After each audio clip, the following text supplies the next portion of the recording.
The last problem I want to talk about is a very famous problem in computer science and in algorithms and complexity theory. It's called the knapsack problem. The knapsack problem. And the knapsack problem is, simply put, imagine that you have n objects, and each object has its weight and some profit. And imagine that I am a thief, so that we don't assume you are, but let me imagine I'm a thief and I want to take as much as possible. I want to steal as much as possible from these items, but I want to maximize my profit. But also I have a sack that I'm trying to put these items in, and the sack can carry a certain weight. Okay, so I want to take as many items that can fit in the sack in terms of weight, and also I want to maximize the amount of profit I make. Okay, and this is basically the problem. So the input is, we have n items, each one n items, items from 1 to n, and each item has its weight wi and its profit pi, and all of these are whole numbers, natural numbers. Okay, so this is very important here. Okay, all of them are whole numbers. Okay, so the weight is 5, 10, 15, not 2.9, not 3.5 or anything like that. The same thing with profit. And we have the constraint big W. This is the weight that the sack can carry. Okay, so this also is a natural number. The output is, we would like actually to get a subset of these items. We would like to take as many of these items.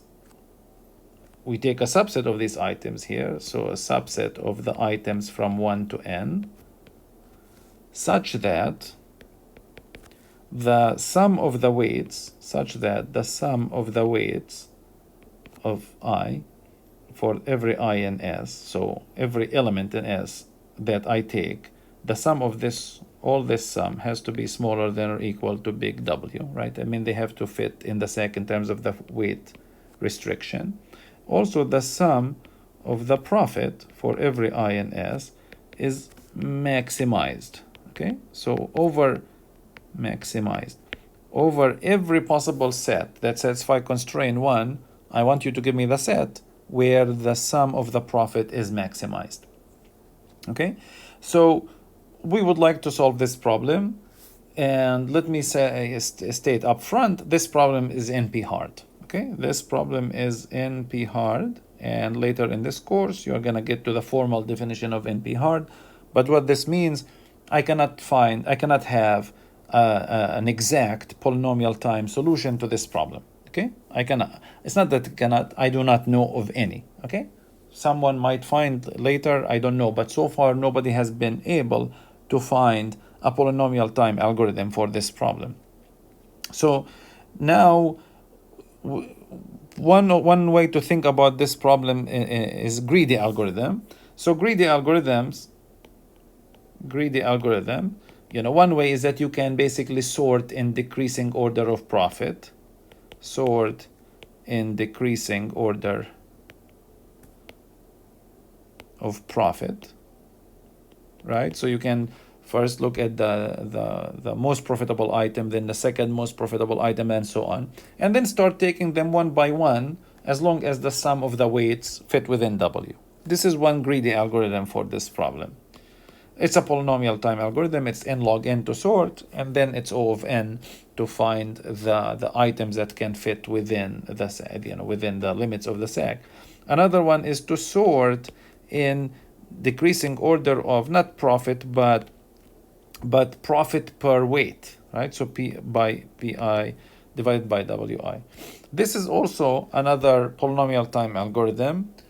It is n log n to sort, and it is O of n then to choose the items. So one exercise for you, find counter examples. Okay, find counter examples to show these two greedy strategies don't work. Okay, you must be able to find, because the problem is NP hard. These are polynomial time algorithms, and I promise you these are not correct algorithms, okay? So it's not that we all of a sudden showed P equals NP here, okay? So show that these don't work, okay? Now the question is that can we do something using dynamic programming about this here? And the answer is yes, but let's see what we can get with dynamic programming. So for dynamic programming, let me assume that these items are labeled. Just think about it. When we dealt with the graph and all pairs shortest path, we assume the nodes are numbered from 1 to n. Assume here the items are numbered from 1 to n. And let's define, Si little w, not big W here. This is the maximum, let's define it as the maximum profit that can be made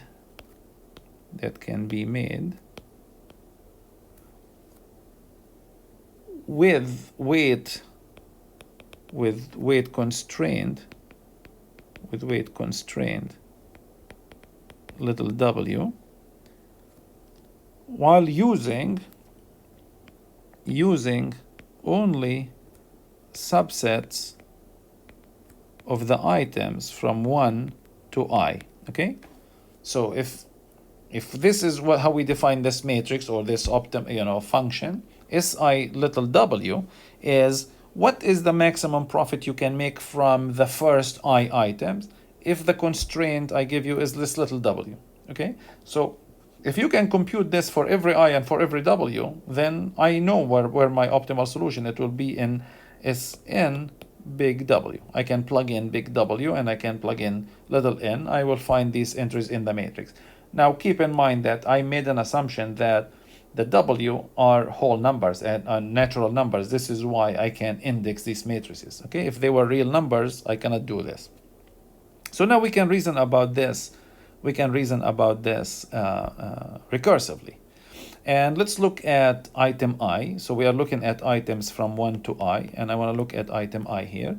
Can I put I? Can I be part of the solution? Okay, can I take item I as part of the solution, as will give me the maximum profit? Okay, so the first condition here, if Wi greater than little w, so the constraint is little w, and the weight of I is already greater than that constraint, then for sure I cannot take this.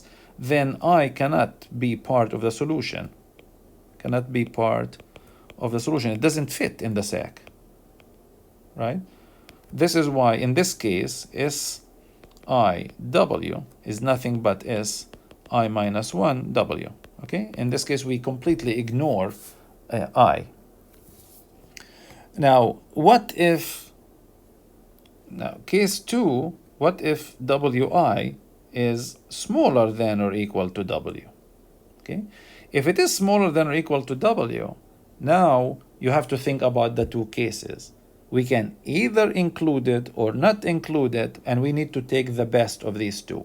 Okay, so if I don't include it, that's the easy one. So if I say, okay, yes, it can fit in the SAC, but I don't want it because it can ruin the optimality in terms of profit, in that case, I can just take S of I minus 1 W. But if I take it, then I need now, if I take it, then the profit I get is PI, that's the profit from WI because I'm taking it, plus whatever profit I managed to get from the first I minus 1 element, and not little w, but little w minus wi, because I have to make room for it. So item I has already taken wi space from that SAC, or wi weight from that SAC. So I need to find a solution from the first I minus 1 elements that fit within a SAC limit of w minus wi. And which of these two I take? I'm trying to maximize profit. So SIW is the max of these two. Okay? So this is basically the solution here. For boundary cases, S0J is basically 0 for every j between 0 and big W, okay? And you can write the pseudocode for this. I'm not gonna write it here, but this is really the main thing, okay? Now, this algorithm is correct. And what's the running time of this algorithm? If you look at this, we are basically filling this matrix S, and the rows I go from 0. We go from 0 to n, and the columns go, since this little w can go all the way to big W and its whole numbers, we can think about it from 0 to big W here. So if you think about this, the running time of this algorithm is O of n W. So we said this problem is NP hard, and we have an algorithm here whose running time seems to be polynomial. So what is the issue here? Now the issue is the algorithm is not incorrect, okay? Because one option is, for example, the greedy algorithms were polynomial, but they were incorrect. And as in, sometimes they don't return the optimal solution. This dynamic programming, I assure you, it is correct, and you can prove correctness using induction on this problem. So what is the issue here? So I have a polynomial time algorithm for an NP hard problem. So did we just now show that NP equals P, that there is no such problem that we cannot solve, that we cannot find the polynomial time algorithm? The issue is no. And this goes back to a very important concept that I try to emphasize so many times when we talk about running time in Comp 182. When we talk about running time, we always say, what is the running time in the input size? In the input size, okay? This algorithm here, W can be very large. It is polynomial. This algorithm is polynomial in W. It is polynomial in W, right? It's linear in W. W is not the input size. W is the value of the input, right? So if the weight, if you can carry up to 5 tons, imagine it's not a sack. Imagine we have a big truck, and I can carry up to 5 tons. So W is 5,000. Imagine if it's a ship, and I can put, I don't know how many, 50 tons or 100 tons or whatever. So this is W. It is polynomial. Running time is polynomial or linear in W, right? W is not the input size. W is the input value. What is the size of W?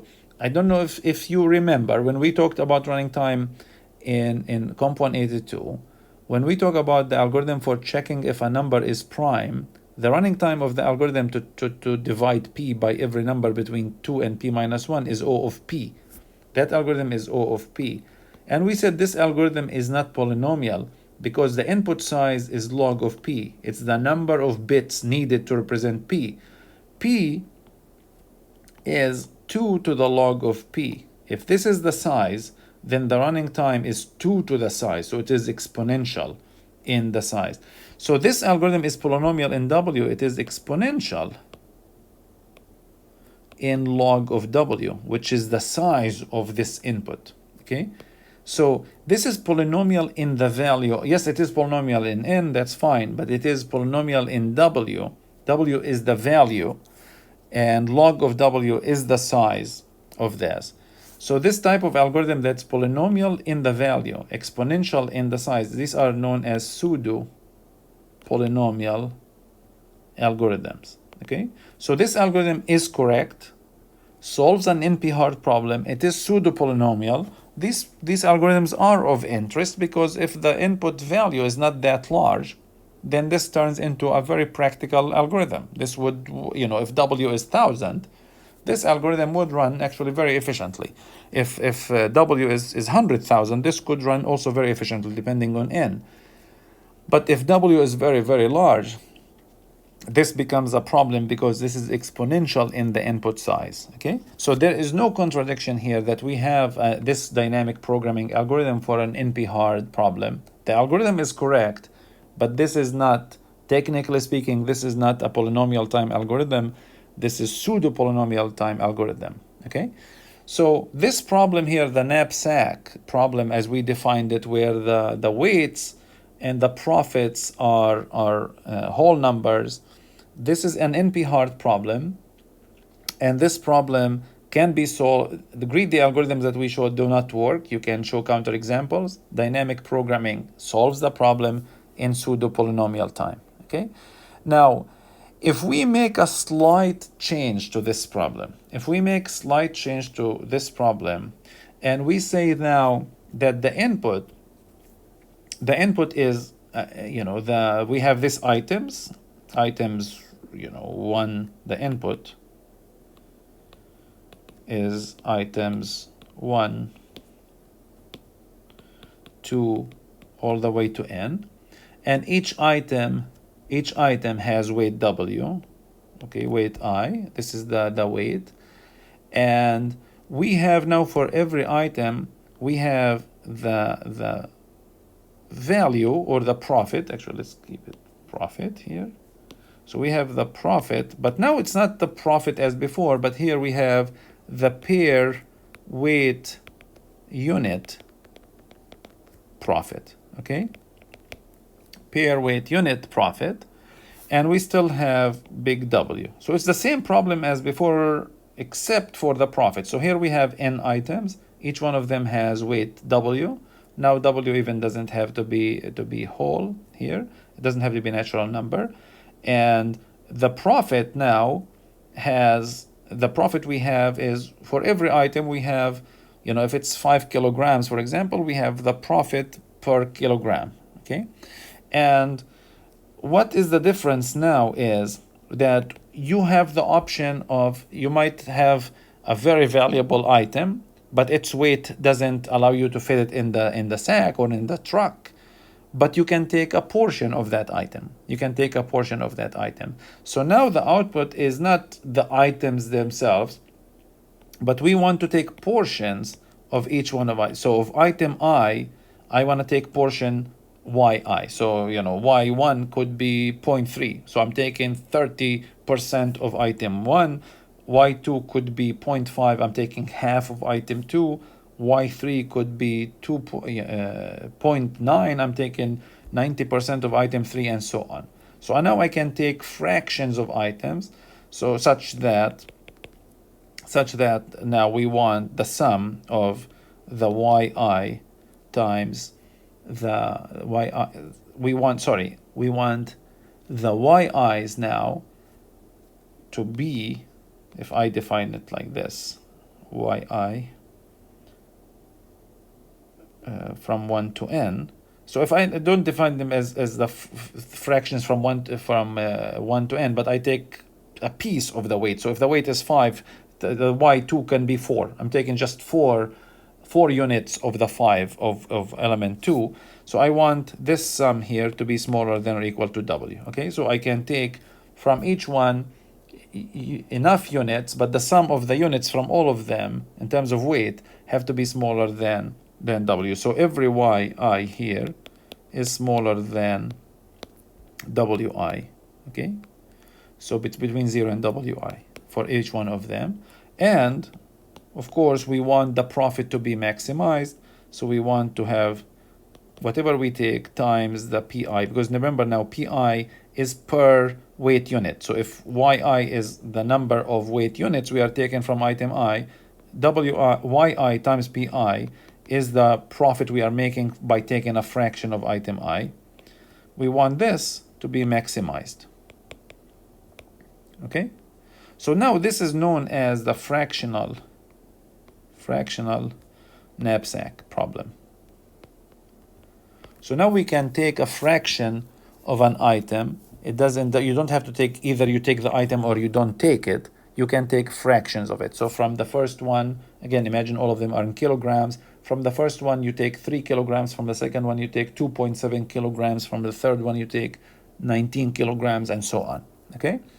So this fractional knapsack problem, again, we just modified the problem by allowing us to take fractions of an item, not just either take it or don't take it.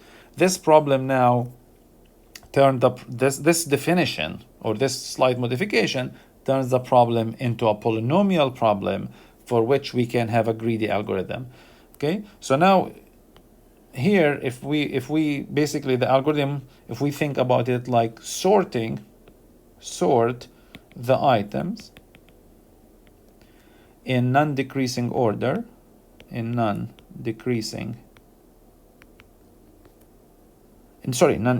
because we want to take from the largest, of course, the largest profit possible. Non-increasing order of PI values. Okay, so imagine now that we sorted them, and imagine now they are x1, x2, all the way to xn. So x1 has the highest per unit profit, x2 has the second highest per unit profit, and so on. Now we can initialize w prime to 0. So w prime is, I'm keeping tab on the weight of the items that I have taken so far. So far I haven't taken anything, the weight is 0, right? And then now we go to 3, and we can say for I equal 1 to n. We do the following. If w prime is already equal to w, okay, so which means we have already filled the sack, or we have filled the truck. It means I cannot take any more items from whatever items I haven't taken. Okay, so means that after this means that yi basically 0. I can basically, what I'm saying, yi is the fraction, how much of item I take. Well, yi, the amount I take is basically 0. I cannot take any more. Else, here assume that w prime is smaller than w. Okay, I will never allow w prime to be greater than w. Okay, because w is the limit on the sack. W prime is how much I have so far. If w prime equal w, then whatever items you haven't taken from, you cannot take anything. You set yi to 0. If w prime is smaller than w, then we have two cases now. One case is that we can fit all of item I, or the other case where we have to fit only subset of that, or part of it. So if w minus w prime greater than wi, so what this means is that we have room in the sack to fit all of wi, all of item I, right? Because we have wi, then we take for item I, we take all of it. And now we have to update how much capacity is left, which is w prime plus w prime is not how much capacity is left, it's how much we have already added to the sack. W minus w prime is how much capacity we have left. So if w minus w prime is greater than or equal to wi, it means we can take all of item I. If we can't, now we have to take a fraction of that. If we can't, then what's the fraction we can take from here? yi is w minus w prime. We take this here, and w prime now is w prime plus yi. Okay, so we take a fraction of it, and we just add that to it. Okay, and this is basically the algorithm here. And again, in this case, we cannot fit anything more. In this case, we can fit all of wi. In this case, the capacity that's left is smaller than wi, but we can fit all, since we can take any weight, we can. So if this is the sack and we have already filled this here, and this, what's left here is 3 kilograms and wi is 5, what we are saying is that wi of the 5 we can only take 3. Okay, so the 3 is the w minus w prime, and this is what we said here. Yi is w minus w prime.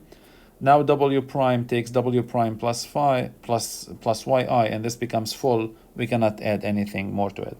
So this is a greedy algorithm. This is polynomial time algorithm. The sorting is n log n. The other part is just O of n time. And this algorithm is correct for the fractional knapsack problem. Again, it's O of n log n. In this case, I highly recommend that you write the proof of correctness for this algorithm. Okay, so to summarize, the knapsack problem, where we take an item and the weights and the profits are whole numbers, it is an NP-hard problem. If you think about the standard greedy strategy of, take by value or by profit or by profit per unit, neither of them works. Both of them are polynomial, but neither of them works in general. And you should be able to come up with counterexamples to both greedy strategies. For that one, we came up with a dynamic programming algorithm that is correct. It's always guaranteed to return the optimal solution. Its running time is O of n times W, where n is the number of items, W is the capacity of the sack. This algorithm, as I said, is pseudo-polynomial because it's polynomial in the value of p. It is not in the size of p. The size of w is the number of bits we need to represent w, which is log of w. So the algorithm, the running time is linear in w. It is exponential in log of w. Therefore, it is a pseudo-polynomial time algorithm. Then we moved on to relaxing the problem a bit and saying we can be more generous now, and we can go beyond either taking the item or not taking it. We can take a fraction of it, a part of it. And when we go to that problem, the problem no longer NP-hard, the problem becomes polynomial, and we give a n log n algorithm, greedy algorithm for it. For this one, I highly recommend that you try to prove its correctness so that you practice the proof. If you want to look up the proof, I am sure it's in so many books and it's on the web, all over the web. That doesn't teach you anything. You should be able to sit down, think about this greedy algorithm, and try to prove its correctness, because the point for you here is to practice how you prove correctness of greedy algorithms. It is not about memorizing this proof for this problem here, okay? So please practice how you come up with counterexamples for greedy algorithms that don't work. Practice how you establish proofs for greedy algorithms that do work. For dynamic programming, always keep in mind, think about the problem recursively, identify the structure of subproblems, find where they overlap, and that's where you start thinking about, okay, for wherever they overlap, we can compute that once, store it, and make use of it next time we need that value. This is what dynamic programming is all about. Okay, so it's about recursive reasoning about problem, but smarter implementation to avoid doing the work over and over for the same subproblem.